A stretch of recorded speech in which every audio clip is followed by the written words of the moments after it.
Another day, another recap. Today, we'll be diving into an action thriller sci-fi movie titled Looper. This movie will show you whether a version of yourself or your future is a better hunter. So without further ado, spoilers ahead, so watch out and enjoy the recap. The movie begins with the main character, Joe, out on a desolate farm. He is practicing some basic French words, then readies his shotgun. Suddenly, a cuffed and hooded man appears and is instantly shot. In this futuristic world, Joe explains that time travel has not been invented yet, but it will be in the future, and when it does it will be instantly outlawed. In the future, it is nearly impossible to get rid of bodies without evidence, so criminal organizations send their targets back in time for these hitmen called loopers to kill and dispose of them, with their payment strapped to the back of the target. Next, Joe heads into a depraved and decrepit city. He heads into the looper headquarters and trades in the 2 silver pieces he collected off the body.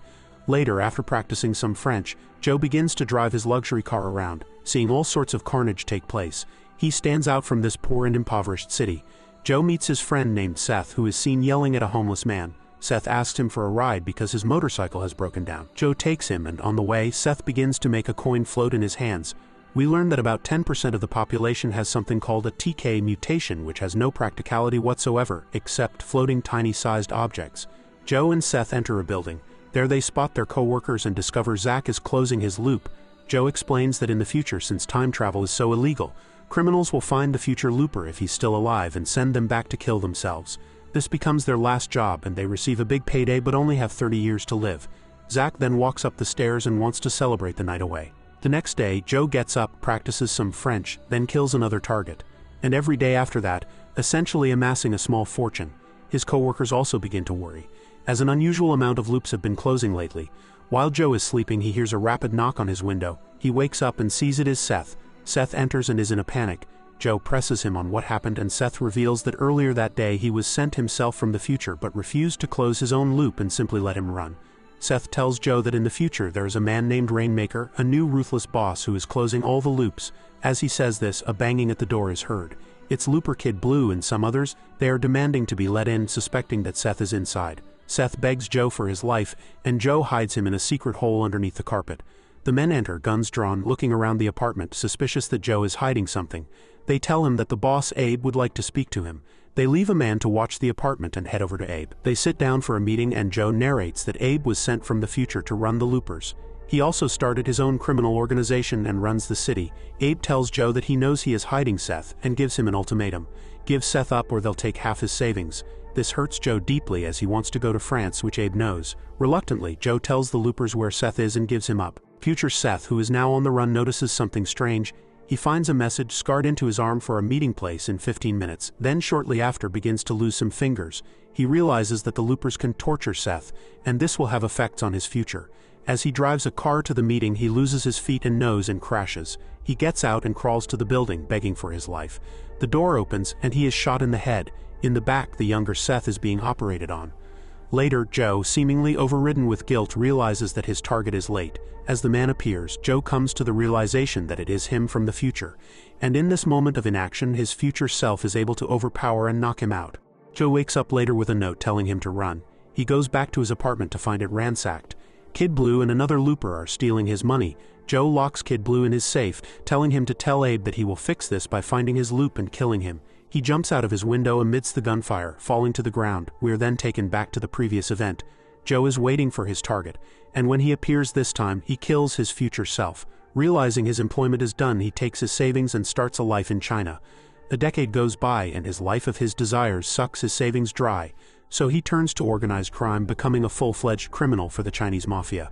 Another 13 years go by and he meets a woman, eventually marrying and starting a life with her. On the 30th year, as Joe is fully expecting it, 3 men capture him. Knowing he will be sent back in time and killed, Joe overpowers and kills the men. He then steps into the time machine, and this is where he arrives to the Joe of the past, overpowering him, then escaping. He heads over to a convenience store and robs some supplies and a coat.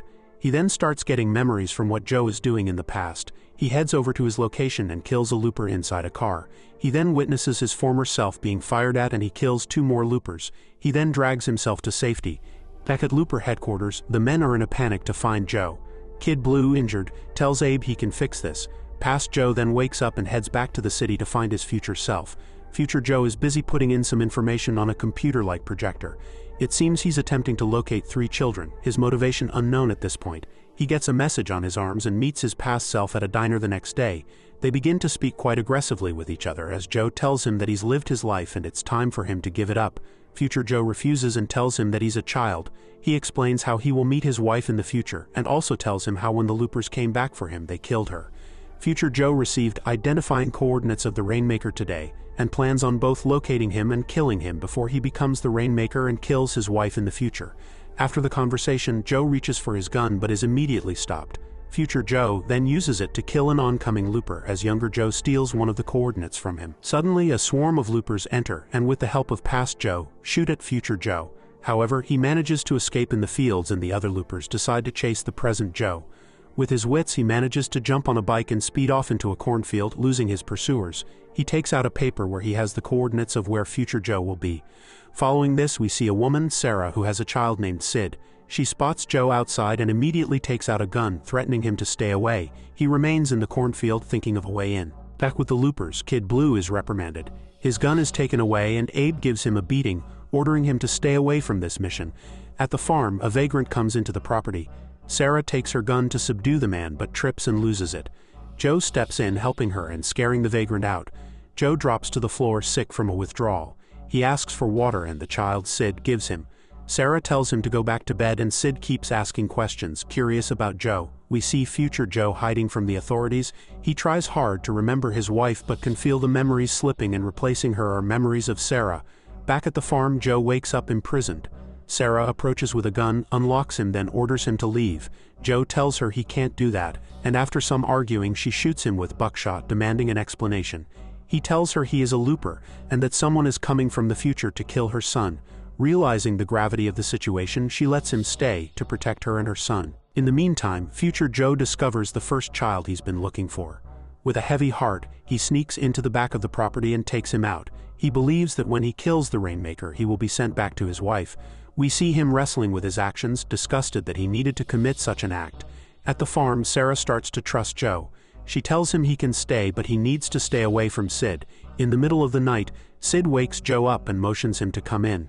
Inside, they begin to talk. Joe realizes that Sid is extremely intelligent and that Sarah is not his real mother. Sid explains that he remembers himself as a baby and says he watched his mother die. That night, we see Future Joe being vehemently chased by loopers, all the while evading their pursuit. The next morning, Sarah scolds her guest for talking to her son. She says that she is Sid's real mother and Sid is misremembering his aunt as his mother. Joe urges her to speak to him, but she refuses, telling him to mind his own business. Later, we see Sarah and Sid doing math puzzles. Sid purposefully gets some answers wrong to get Sarah angry. They get into an argument and Sid's anger overcomes him. As he screams, the room begins to shake and Sarah runs out of the room and locks herself in a safe. All the while, Sid screams that she isn't his mom and he hates her. After some time, when Sid has calmed down, Sarah enters the room and Sid hugs her, clearly feeling sorry for those words. In the city, Future Joe is seen watching a woman with her child, peering through her window and getting ready to strike. Sarah hears a knocking at the door and opens it to a looper named Jesse. Jesse, clearly armed, apologizes and asks her if she's alone. She tells him she has a husband and he will be back soon. He enters the house and begins to look around, showing her a picture of both Joes and asking if she's seen them. She denies seeing them, all the while past Joe running around the house to avoid detection. Jesse enters the living room and sits on the couch while Joe is hiding only meters away. Sid sees the situation and leads Joe into a tunnel that goes outside. Joe begins to tell Sid that his own mother gave him up when he was very little, and ever since then he has been working as a looper for Abe. They spot Jesse leaving the house and Sid comes out, embracing Sarah. Later, Kid Blue is hard at work tracking down Future Joe and he manages to obtain security footage of him stalking a mother and her child. That night, Joe learns that Sarah is a TK and a bit more powerful than most. Sarah tells Joe that she knows the man looking for her son is his loop. She says that she trusts him still as she believes he will kill him, then begins to tell Joe that she gave Sid to her sister when he was born and how much she regrets abandoning him. She wants to take care of him no matter what, regardless if he loves her back or not. In the morning, Joe wakes up to find Jesse pointing a gun at Sarah's head. Joe tells him that he will give him half his silver if he helps him kill his loop. Jesse doesn't budge and tells him to get in the car. As he says this, Sid walks down the stairs and in a fright slips. As he gets up, objects begin to shake and float. Sarah grabs Joe and runs out of the house. Sid levitates Jesse into the air, then kills him, destroying the whole inside of the house in the process. Joe runs back inside the house, realizing that Sid is some TK mutation and also the Rainmaker. He tells Sarah that Sid will grow into a mass murderer. Sarah begs him to spare him, but he runs into the cornfield looking for him. He finds Sid drenched in blood and hunched over, realizing that he doesn't have it in himself to kill him. He comforts the child, who hugs him back. Joe instructs Sarah that she and Sid need to get in the truck and leave, as both his loop and the rest of the loopers are about to come. Elsewhere, future Joe breaks into his target's house, expecting to find the child. Instead, Kid Blue is waiting for him with a stun gun that puts him to sleep. At the looper hideout, Kid Blue brings future Joe in, and Abe, who can see the cameras, is slightly impressed. As Kid Blue begins to spout what a good job he did, Joe manages to steal his gun, shooting him and another captor, then running for a machine gun and gunning down several other loopers. He picks up another gun and begins to dual-wield throughout the whole base, killing anyone in his way. 9 loopers are waiting for him outside a door.